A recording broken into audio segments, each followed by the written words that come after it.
चेनेलसिम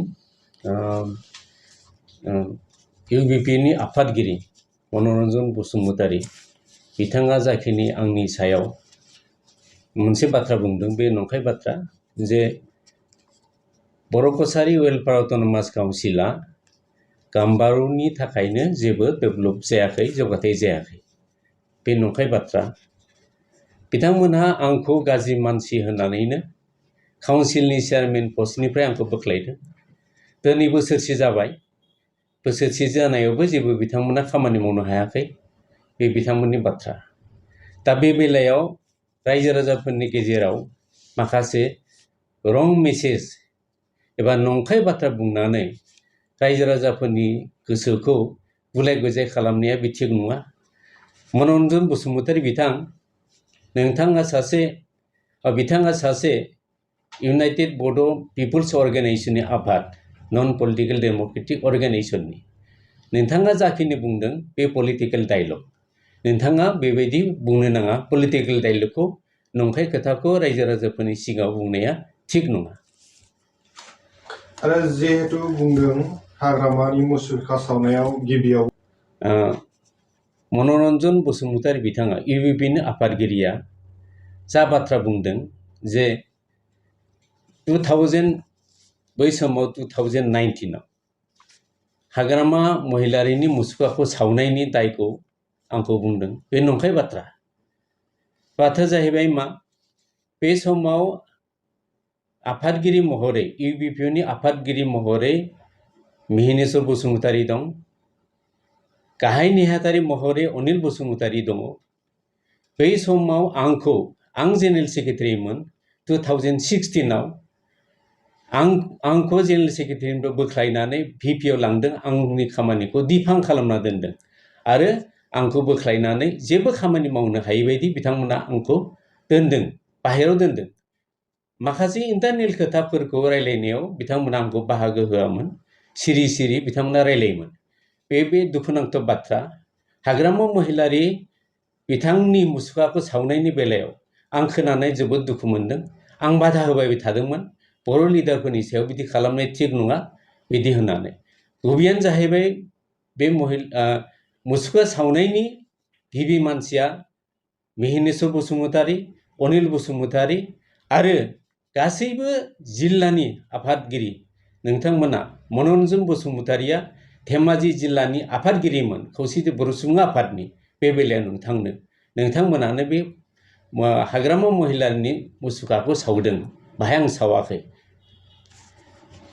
आरो जिहेतु बिथांमोना बुंदों जे इउबिपिएफखौ डक्टर गाम्बारि मोसाहारिनि सेफगार्डनि थाखायसो बे इउबिपिएफ आफादखौ दानाय जादों बिथाङा बे बेलायाव डक्टर बाबु बर' जेनेरेल सेक्रेटारि जोंनि इउबिपिएफ खौसेथि बर' सुबुं गौथुमनि गाहाय नेहाथारि बिथाङा माखासे क्लियारिफिकेसनखौ बुंबाय थादों जे इउबिपिएफआ मोनसे माहारियारि आफाद जोङो बर'फोरनि माखासे राव हारिमु थुनलाइ समाजारि जौगानाय आरो राजखान्थि बिथिङाव जौगानायनि थाखाय गोबां थांखिखौ लानानै बर' हारिनि खामानि मावनो होननानै बे आफादखौ दानाय जादों आरो बे आफादनि रोखा मोनसे संबिजित दं बे संबिजित मथैसो सोलिगोन बेहाय गाम्बारु मुसाहारिखौ बा गाम्बारु मुसाहारिनि सेफगार्डनि थाखाय बै संबिजिताव मोनसेबो सोदोब गैया जे गाम्बारु मुसाहारिनि सेफगार्डनि थाखाय आफादखौ दादों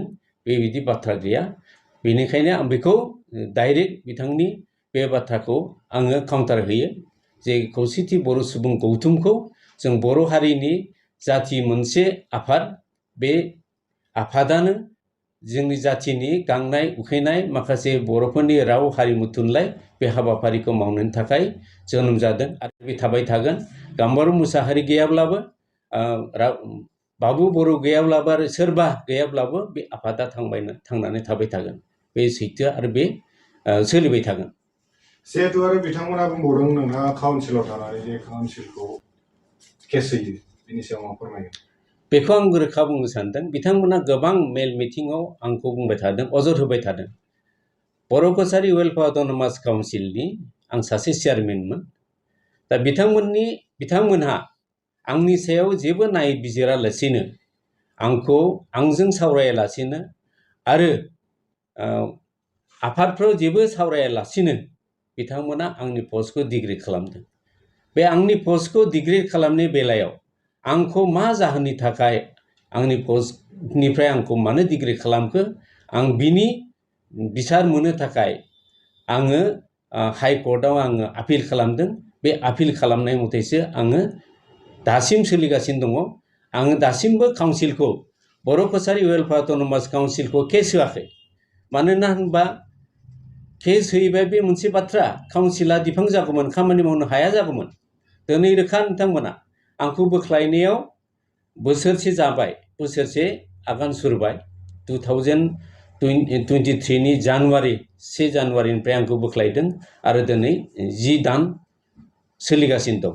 बे बेलायाव नोंथांमोना काउन्सिलनि डेभेलपमेन्ट फान्ड इउटिलाइजेसन एक्सारसाइज बेखौ मावगासिनो दं। बे बेलायावथ' जेबो हेंथा गैया।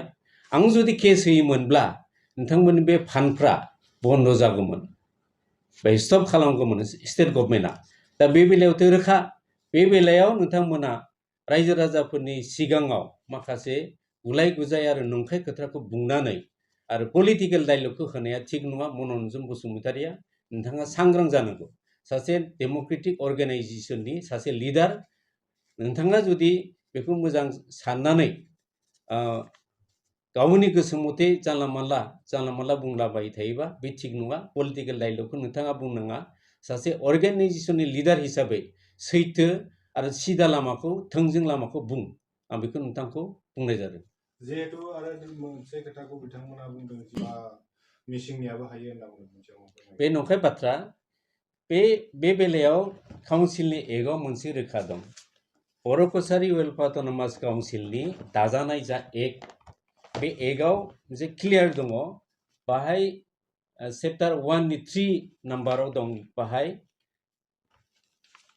एक्जिस्टिं स्टेट आसामनि जायफोर स्टेटनि ट्राइबेल अट'नमास काउन्सिल, बे काउन्सिलफोराव जायफोर बर' गामि हाबनानै थानाय, बे गामिफोरखौ बर' कछारी वेलफेयार अट'नमास काउन्सिलाव सरजाबनोब्ला बै काउन्सिलनि एक्जिस्टिं ट्राइबेल अट'नमास काउन्सिलफोरनिफ्राय एनअसि नांगौ। बे एनअसि बायदियै बिथांमोना हाया, बा प्रायर डिसकासन नांगौ, बा पारमिसन नांगौ। दा बे बेलायाव कार्बि आंलंनि सासे सोद्रोमा अनिल बसुमतारी 6 सिडुल प्रभिजननि बिथाङा सासे भटार्स आरो सासे बिथाङा बे जायगानि निवासि। गतिके बिथाङा मेम्बारबो जानो हाया, इएमबो जानो हाया आरो चेयारमेनबो जानो हाया। बे मोनसे रोखा, बे सैथो।